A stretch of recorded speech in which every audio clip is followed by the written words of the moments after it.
नमस्कार दोस्तों और स्वागत है आपका 100% इंग्लिश के यूट्यूब चैनल पर।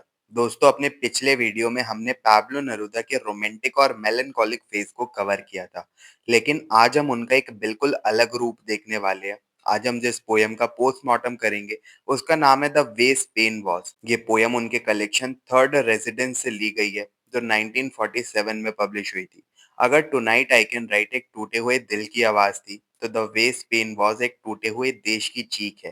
दोस्तों नेरूदा सिर्फ एक लव पोएट नहीं थे, टाइम के साथ वो एक फियर्स पॉलिटिकल और पीपल्स पोएट बन गए थे। और ये मैसिव ट्रांसफॉर्मेशन कैसे हुआ उसका सीधा कनेक्शन इस पोयम के कंटेक्स्ट से है। तो चलिए सबसे पहले इस टेक्स्ट के हिस्टोरिकल बैकग्राउंड को समझते हैं, जिससे ये पोयम आपके लिए एकदम क्रिस्टल क्लियर हो जाएगी। इस पोयम का दिल स्पेन में धड़कता है 1934 में। पाब्लो नेरुदा को वहां पर बार्सिलोना स्पेन में एक चिलेयन कंसल अपॉइंट किया गया था और बाद में उन्हें माद्रिद ट्रांसफर कर दिया गया था। वहां उन्होंने उस टाइम के ब्रिलियंट स्पेनिश राइटर्स के साथ स्ट्रॉन्ग फ्रेंडशिप बनाई, खास करके फेडरिको ग्रासिया लॉर्का और मिगुएल हर्नांडेज। लेकिन 1936 में स्पेन में सब कुछ बदल गया। वहां स्पेनिश सिविल वॉर ब्रेकआउट हो गया जो 1939 तक चला। एक तरफ थी लेफ्टिस्ट रिपब्लिकन गवर्नमेंट और दूसरी तरफ थे राइट विंग नेशनलिस्ट। इन नेशनलिस्ट को conservative elements, army, Catholic church और वेल्दी लैंड ओनर्स का सपोर्ट था और इनको लीड कर रहे थे डेस्पोटिक जनरल फ्रांसिस्को फ्रैंको। ये सिविल वॉर कोई छोटी मोटी घटना नहीं थी।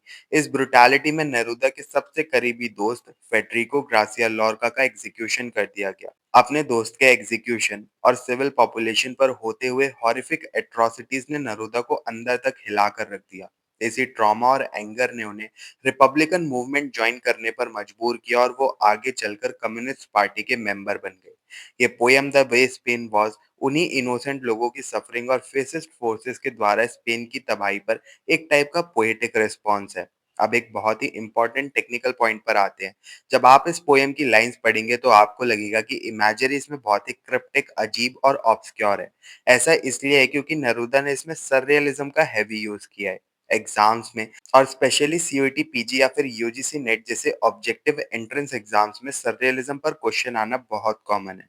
सररियलिज्म एक लिटरेरी और आर्टिस्टिक मूवमेंट था जो फर्स्ट और सेकंड वर्ल्ड वॉर के बीच यूरोप, मेजरली पेरिस में इमर्ज हुआ था। ये ओवर रैशनलिज्म और बरियर्स वैल्यूज के खिलाफ एक टाइप का रिवॉल्ट था। इस मूवमेंट के लीडर थे आंद्रे ब्रेटन, जिन्होंने 1924 में सररियलिस्ट मैनिफेस्टो पब्लिश किया था। वो सिगमंड फ्रॉइड के ड्रीम एनालिसिस और अनकॉन्शियस माइंड की थ्योरी से बहुत ज्यादा इंस्पायर्ड थे। सररियलिस्ट का मानना था कि लॉजिक और रीजन हमारी इमेजिनेशन को रिस्ट्रिक्ट करते हैं, इसलिए वो अपने आर्ट में एलिमेंट ऑफ सरप्राइज डालते हैं। वो दो बिल्कुल अलग और इनकॉन्ग्रुएंस चीजों को एक साथ डाल देते हैं, जिसे हम जक्सटापोजिशन कहते हैं, ताकि पढ़ने वाले को झटका लगे और वो अपने नॉर्मल एजम्पशन से बाहर आ सके।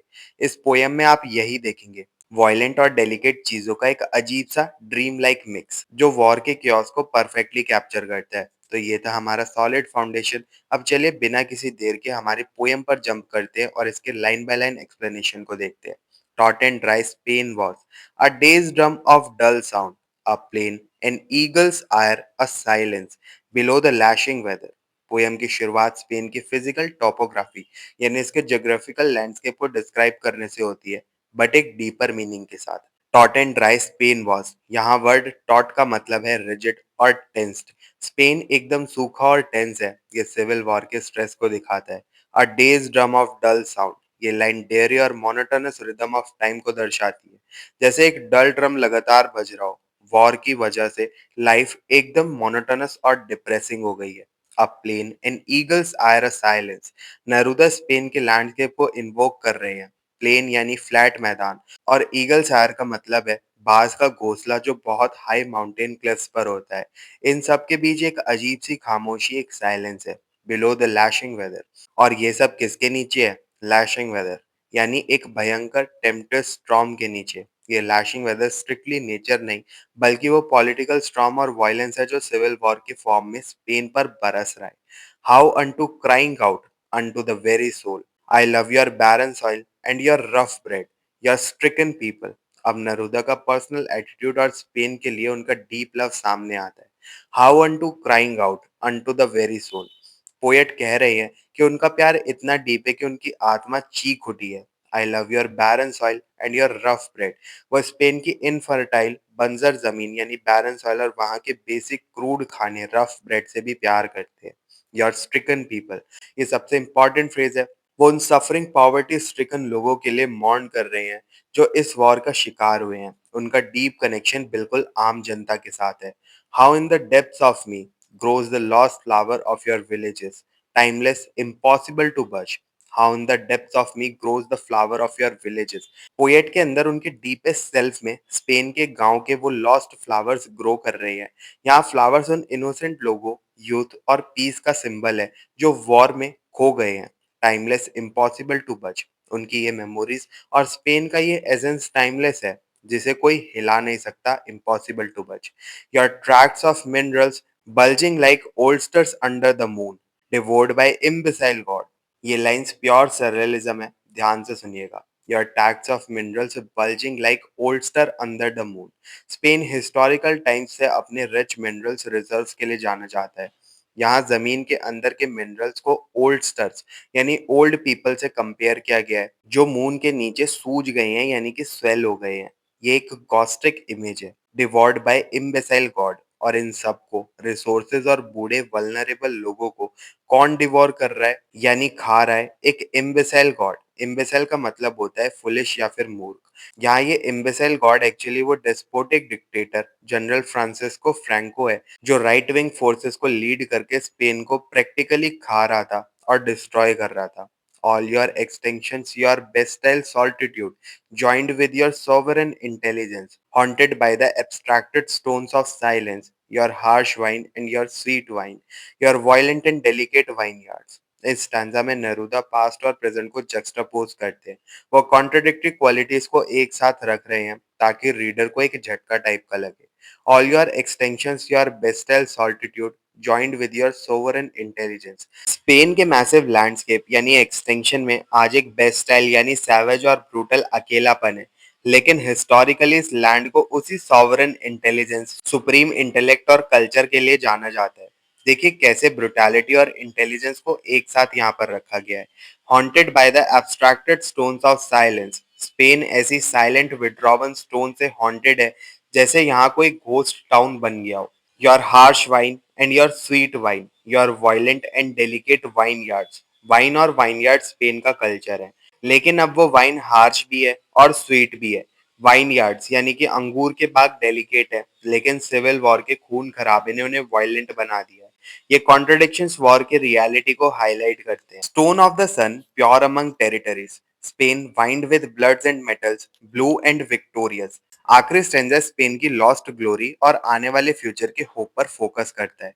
Stone of the sun, pure among territories, ये फ्रेज स्पेन की एंटिक्विटी और उसके प्योर गोल्डन हिस्टोरिकल लेगेसी को इन्वोक करता है। Spain wind with bloods and metals, blue and victorious. Spain की जमीन के नीचे मिनरल्स और मेटल्स की नसें यानी वेन्स है, लेकिन अब वो नसें ब्लड्स यानी खून से भरी हुई है।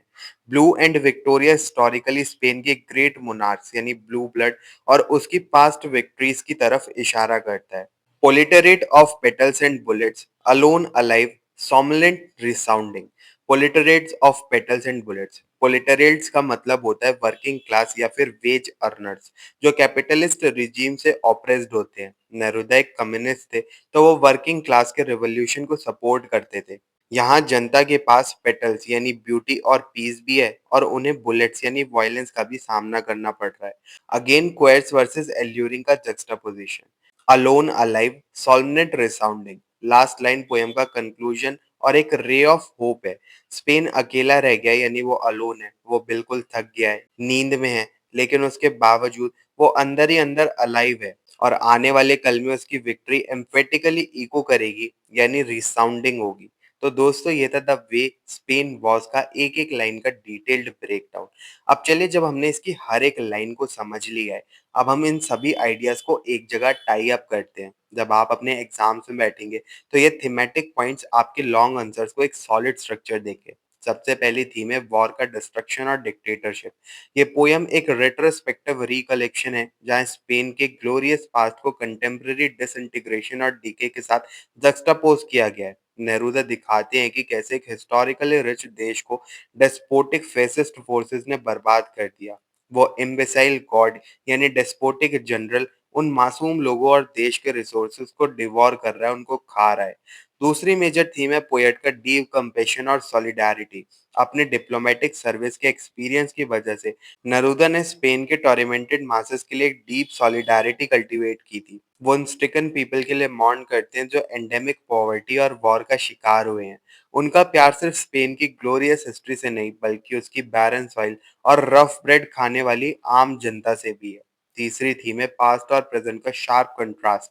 इस सररियलिस्टिक कोलाज ऑफ इमेजेस में स्पेन की ग्लोरियस हिस्ट्री को याद किया गया है और उसके सिविल वॉर के टाइम के डिस्प्यूट कंडीशन के साथ एक साथ रखा गया है। स्पेन की सॉवरेन इंटेलिजेंस को उसके बेस्टियल सॉल्टिट्यूड के साथ और उसके डेलिकेट वाइनयार्ड्स को उसके वायलेंट स्टेट के साथ जक्सटापोज करके दिखाया गया है। और आखिरी थीमेटिक पॉइंट है surrealism as a poetic tool का। नेरूदा डेलिबरेटली क्वायर्स यानी रफ चीजों को एल्यूरिंग यानी अट्रैक्टिव चीजों के साथ जक्सटापोज करते हैं। इन मिस्टीरियस और अनयूजुअल इमेजेस को यूज करने का मोटिव है रीडर को उसकी कॉम्प्लिकेंसी से बाहर निकालकर शॉक करना। इस सररियल एस्थेटिक में सिंटेक्स फ्रेगमेंटेड है, नेचर इमेजरी इंटेंसिफाइड है और एलिट्रेशन पर काफी इंक्लिनेशन दिखाया गया है। लेकिन दोस्तों इतने डार्कनेस और डिस्ट्रक्शन के बाद भी पोयम एक होप पर एंड होती है। कंक्लूडिंग लाइन इस बात का होप इंस्टिल करती है कि इतने स्ट्राइफ और स्लीपी स्टेट के बावजूद फ्यूचर में स्पेन एम्फेटिकली इमर्ज करेगा और उसकी विक्ट्री हर जगह रिवर्बेट करेगी। और इसी के साथ हमारा पाब्लो नेरुदा का ये यूनिट पूरी तरीके से खत्म हो जाता है। हमने टुनाइट आई कैन राइट की मेलनकॉलिक ब्यूटी से लेकर द वे स्पेन वॉज की सररियल और ब्रूटल रियलिटी तक सब कुछ ब्रेक डाउन कर लिया। ये दो पोएम्स आपके इग्नू के सेमेस्टर 6 में इंक्लूड किए गए हैं पोस्ट कॉलोनियल लिटरेचर के अंदर। मुझे पूरी उम्मीद है आपको Pablo Neruda as a poet surrealist movement इस वीडियो में अच्छे से क्लियर हो गई होगी। फिर भी आपके कोई भी डाउट्स है तो आप कमेंट सेक्शन में ज़रूर से पूछ सकते हैं। अगर आपको ये वीडियो पसंद आई हो तो इसको लाइक और शेयर ज़रूर करें और 100% इंग्लिश चैनल को सब्सक्राइब कर लें और ऐसे इंसाइटफुल वीडियोज़ के लिए। मिलते हैं फिर अपने नेक्स्ट वीडियो में। तब तक के लिए happy studying and best of luck for your upcoming examinations.